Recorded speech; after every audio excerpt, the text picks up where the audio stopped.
Yan, so good morning po or good afternoon or good evening sa bawat isa sa atin, especially po sa ating mga Soinil students.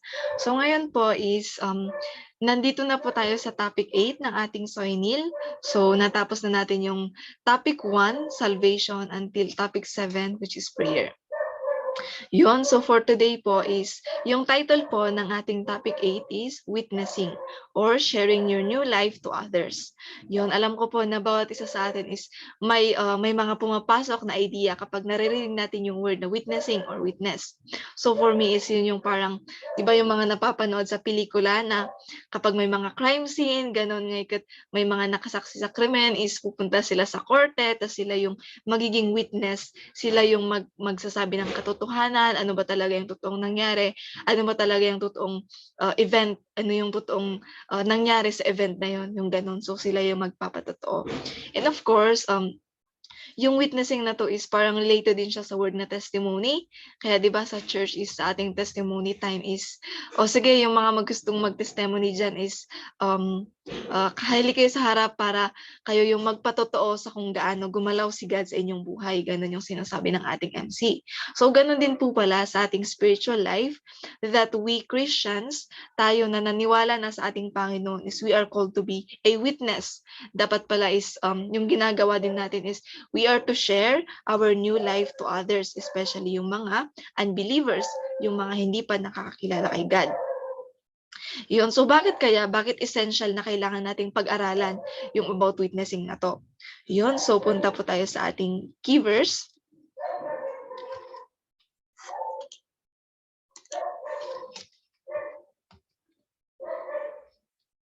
Yun, so before po ng key verse is, let us define witness. Ano nga ba yung ibig sabihin ng pagiging witness? Yun, so sabi dyan is attestation of a fact or event, testimony, one that gives evidence. So kapag naging witness ka is ikaw yung magbibigay ng ebidensya, di ba po? And one who has a personal knowledge of something, ikaw yung nakakaalam, ikaw yung knowledgeable doon. Something serving as evidence or proof. Yun pala yung pagiging witness. So yung key verse po natin is sa Romans 10:14. Sabi po dyan sa NIV version, but how can they call on him to save them unless they believe in him? And how can they believe in him if they have never heard about him? And how can they hear about him unless someone tells them? Yun, so si Paul po yung nagsulat ng libro na to. So gusto ko lang din siyang basahin sa Tagalog version para mas makita natin yung impact. Sabi po dyan is, kaya lang, paano sila hihingi ng tulong kung hindi sila naniniwala? Paano sila maniniwala kung hindi pa nila narinig ang mensahe? Paano nila maririnig ang mensahe kung walang nagpipreach? Yan, so kung babalikan natin yung verse, sino ba yung sinasabi dito na they? Sino ba yung tinutukoy dyan na them or sila? Yun, so yung tinutukoy po dyan na they is yung mga unbelievers, yung mga hindi pa nakakakilala kay God. So I believe naman po na bawat isa sa atin is, di ba, we are all unbelievers before. Hindi tayo naniniwala kay God noon. May past life tayo.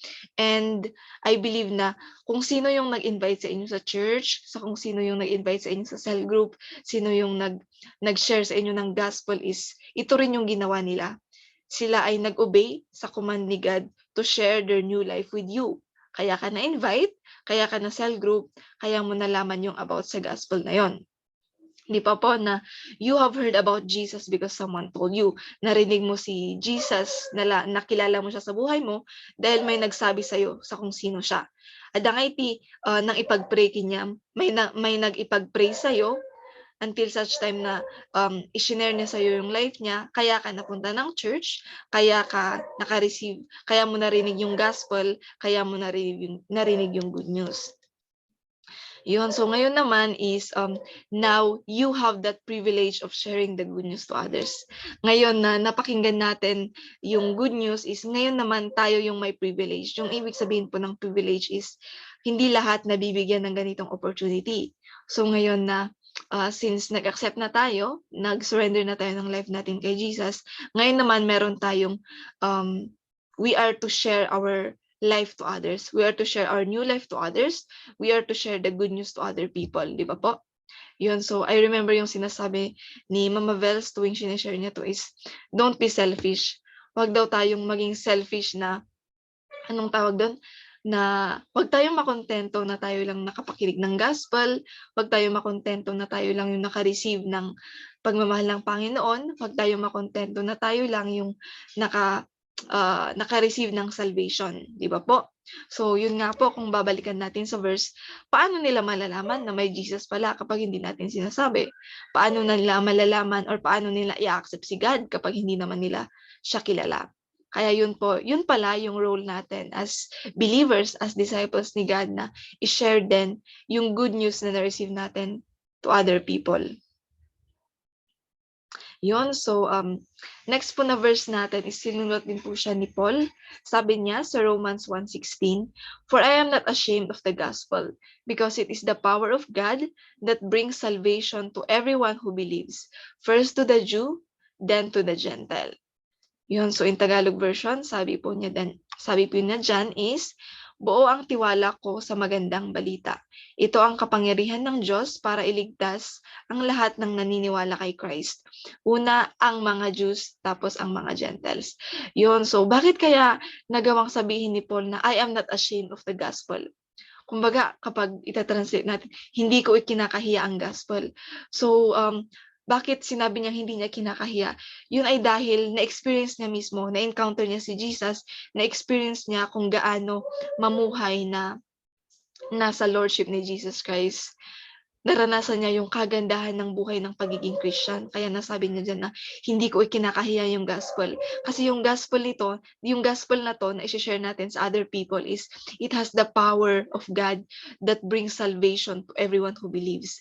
Kapag malalaman nila yung salvation, kapag malalaman nila yung good news is, it would bring salvation to them kapag sila na ay maniniwala sa ating Panginoong Jesus Christ. Yun, so, di ba po kapag titingnan natin sa, kumbaga example is, when it comes to sales talking, di ba yung mga nagsi-sales talk na bilhin natin yung product, kumbaga pupunta tayo sa mall or department store is grabe yung gagawin nilang sales talk para lang ma-convince tayo na bilhin yun. Grabe na ibagada nga dagiti advantages, sasabihin nila yung advantages ng item na yon, yung mga perks niya para lang bilhin natin. So ganun din dapat tayo na we are not advertising but anong tawag dun?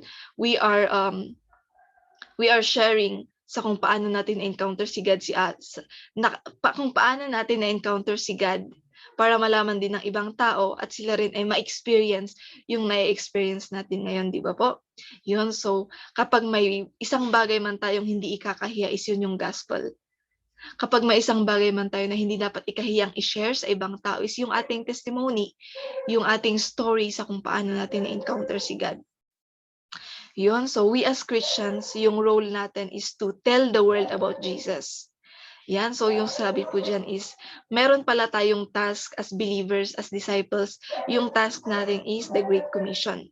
So yung Great Commission na to is ito yung binigay ni Jesus na command sa sa kanyang mga disciples bago siya mag-ascend sa heaven, bago siya magtungong langit. So yung Great Commission na to is hindi lang siya limited or hindi lang siya binigay sa 12 disciples niya, kundi sa incoming pa na disciples. So yung ano ba tong Great Commission na to na tinutukoy? Ito po yung sinabi sa Matthew 28:19-20. Sabi dyan is, therefore go and make disciples of all nations, baptizing them in the name of the Father, and of the Son, and of the Holy Spirit, and teaching them to obey everything I have commanded you. And surely I am with you always to the very end of age. Yun, so yun yung command ni Jesus na go. Dapat mag-go daw tayo and make disciples of all nations. Yun. So, alam natin na it is biblical. Yung command na pag-witness, yung command na pag-share your new life to others is a command from God, from Jesus. Yun. Pero yung kagandahan po dyan, kung titignan natin sa verse is, meron nga siyang promise sa end part. Sabi niya dyan is, and surely I am with you always to the very end of age. So meaning, hindi lang binigay itong command na to, tapos bahala ka na dyan, bahala ka sa kung paano mo gagawin, kundi may promise si God na kapag gagawin natin itong command na to is, He is with us. He is with us always. Yun, so, yun nga po na we are given the opportunity to be a blessing to other people. Since tayo na is nakilala natin si Jesus, meron din tayong opportunity na maging blessing sa ibang tao. And yun nga po, yung ibang tao na yun is most especially to our family members. Di ba po? Kasi alam ko naman na yung bawat isa sa atin, yung unang-unang gusto natin makakilala or makarinig kay God is yung family members po natin na hindi pa nakakakilala sa Kanya. Di ba po? Yun, so they need to hear about Jesus also. So para magawa natin yon, tayo yung magiging vessel, tayo yung magiging tulay para marinig nila yung about kay Jesus. So paano ba? Paano nga ba yung pag-witness? Meron pong nasulat dito na steps. Sabi po dyan is pray. Yung step number 1 is to pray. Yun, naaalala ko lagi na sinasabi ni Ate Krista when it comes kapag nagjo-join ako sa mga crew webinars, is sabi niya dyan, when it comes to sharing to other people, before you talk to people about God, talk to God about people. Yun, so yung ibig sabihin doon is ipag-pray mo muna sila bago mo sabihin sa ibang tao yung about kay God. Sabihin mo muna kay God yung tao na yun na, Lord, gusto ko pong ma-sharean tong tao na to. Kayo po yung mag-open sa heart niya. Kayo po yung mag-prepare din sa akin para para ma-sharean ko siya, yung ganyan. So we are to pray. Ito po yung dapat first step na gawin natin. Mag-pray tayo. Kasi even though mag-share tayo ng mag-share, pero hindi naman natin siya ibinababad or ini-invest sa panalangin, is hindi po talaga siya magiging effective. So alam naman po natin na kapag pinag-pray natin is gagalaw si God. Yun, next part po is care. Yung care po dyan is yung from the word itself, pagpapakita natin ng care sa kanila. Yung way of helping. So we should be intentional in helping, in blessing, in serving, and in showing kindness to them. So for example, kapag yung family natin, yung gusto nating makapakinig about kay God is we can serve them sa bahay, pagsilbihan natin sila sa ating mga friends. Maging intentional tayo na kumustahin sila, i-chat sila sa kung paano tayo pwedeng makatulong sa kanila, yung mga ganun, para lang makita nila that we care for them. Di ba po? Yun, so yun po yung next step. Yung third step po is ito na yung time na mag-share. Kapag tapos na tayong mag-pray, kapag tapos na tayong mag-show care, mag-open na si God ng opportunity na tayo ay makakapag-share sa kanila. Yun, so ito po yung crucial part na kapag sa sharing part is siguro maraming hesitant, maraming ayaw gawin kasi hindi ko alam, hindi ko memorize yung mga verses, hindi ko alam yung kung paano gagawin. So kailangan ko palang, baka kailangan maging pastor muna ako, saka ako makakapag-share sa kanila.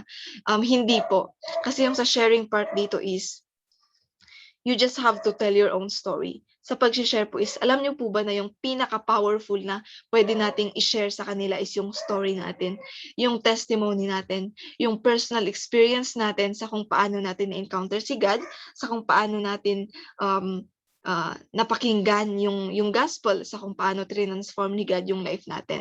So yun lang, I believe po na able tayong lahat na mag-share kasi may kanya-kanya naman po tayong experience sa kung paano natin nakilala ang ating Panginoon. So yun po yung sa sharing part na just tell your own version of story on how Jesus moved and changed your life. Yun. So dapat bawat isa sa atin na Christians or believers is meron na tayong version, kumbaga meron na tayong sariling kwento para kapag makakapag-share tayo sa others is may share natin yung kwento natin na yon na from old me, meron ng new me, from old self, meron ng new self, yung ganon. So yung kay Paul is, yung story niya is, for example, kay Paul, yung story niya na pwede niyang i-share sa others is, he was once a persecutor of Christians. Siya yung nagpa-persecute, pumapatay sa mga believers. Pero nung na-encounter niya si Jesus Christ sa Damascus is, grabe na from a persecutor, naging sharer siya ng word. So siya po yung nagsulat ng most of the books sa ating Bible, sa New Testament, yung Romans, Corinthians, marami po siyang nasulat. So yun yung kay Paul, yun yung story niya na from a persecutor to a preacher, from a persecutor to a disciple of Jesus. Yun, so ikaw, meron ka din sariling version ng story mo sa kung paano ka nukas anuda ka nga binaliwan ni Apo sa kung paano ka transform ni God o sa kung paano mo na-encounter si God. Yon, so next step po doon is ito na we are to ask for a decision, for their decision and lead them in prayer. Yun. I-ask po natin yung decision nila kapag gusto nilang i-accept si Jesus sa kanilang buhay, we could lead them in prayer. Yun. So at the same time, kapag leading na rin po ng Holy Spirit na i-lead natin sila sa prayer of acceptance, is we could do so. Yun. So sa atin pong Soinil booklet is meron po siyang sample prayer ng prayer of acceptance. Yun. But please take note na wala pong as in written format yung prayer of acceptance na to. As long as nandyan po yung content niya na A, B, C, D. For A, meaning accept that you're a sinner. B, believe that Jesus Christ died on the cross for you. C, confess your sins to God. Tapos D is dedicate your life to Him. Yun. So as long as nandun po yung apat na yun sa prayer of acceptance is yun po, prayer of acceptance siya. Whether English man yan, Tagalog or Ilocano, ano man pong dialect yung magagamit, as long as ipagpipray ng tao with his or her whole heart. Ganon. Yun, so yun po yung step 4. Next po is sa step 5. Step 5. Sabi po dyan, help the person to be established in his or her new faith just as you have experienced. Yun, so after niyang ipag-pray yung prayer of acceptance, after niyang mapakinggan yung story mo is tulungan mo siya na kapag pwede mo siyang invite sa church, pwede mo siyang invite for cell grouping para mas mag-grow din siya sa kanyang faith. Tapnungayan nga maging stagnant para hindi lang napakinggan niya tapos yun na yun, kundi dapat mag-grow din siya. So you could invite them sa church or sa cell group, ganun. Kapag nasa malayo sila, pwede nyo silang i-guide na maghanap sila ng Bible-based church or disciple-making church para sila rin is ma-disciple, para sila rin is mag-grow sa kanilang faith. Yun po. So, yun pala. So, just a reminder po sa step 4 is it should not be dapat yung sinasabi po ni pastor na hindi po dapat tayo magbigay ng assurance na kapag pinag-pray lang nila to is ay save na sila, kundi dapat magtuloy-tuloy sila sa kanilang faith kay Jesus Christ. Yun, so yun po yung about sa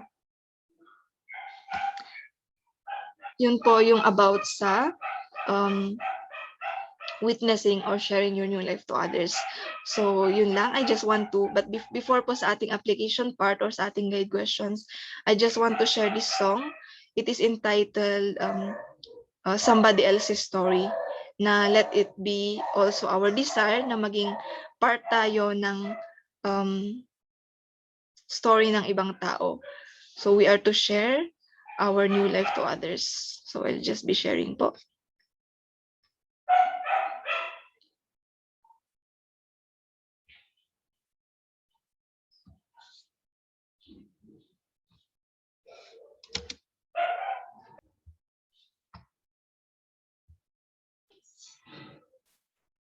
Yan, so yun po nasabi sa song is, I want to be a part of somebody else's story. So di ba, I do believe na yung mga nag-invite sa inyo, yung nag-share sa inyo ng gospel is ginawa nila to that nag-obey sila. Kaya ka nandito ngayon, kaya ka nakapakinig ng gospel, kaya ka nakaka-experience ng iyong new life with Christ. So sana yun din yung maging desire ngayon natin na sa kung ano yung na-receive natin is i-share din natin sa iba. Di ba po? Yung na-experience natin is i-share natin sa iba. Yun. So yun po for our discussion questions sa ating pong rooms is, ito po yung guide questions. Number 1, what is your personal story how Jesus changed your life? So ano yung personal na testimony mo sa kung paano mo na-experience si God or paano mo na-encounter si Jesus? Second po is, does your family and friends know Jesus? Did they accept Jesus as their Lord and Savior? Third question, what are the hindrances that could hinder you in sharing your new life to them? And of course, sa ating application part, kasi nga useless ang word kapag walang application. Application part is think of people that you would like to share your story with. So pwede mo silang ilista, mabalin mo nga naganan, pangalanan mo po sila. And second is start praying for them. And of course, number 3, help, serve, bless, and show kindness to these people, and be ready for the opportunity that God will give you to share to them what He has done in your life. So application po ng ating pray, care, share. And sa ating application part is have your cell leader to be your accountability partner. Yung sa leaders nyo po is sila yung magkukumusta sa inyo sa kung paano po yung application nyo ng ating lesson for today about witnessing or about sharing your new life to others. So yun po yung lesson 8.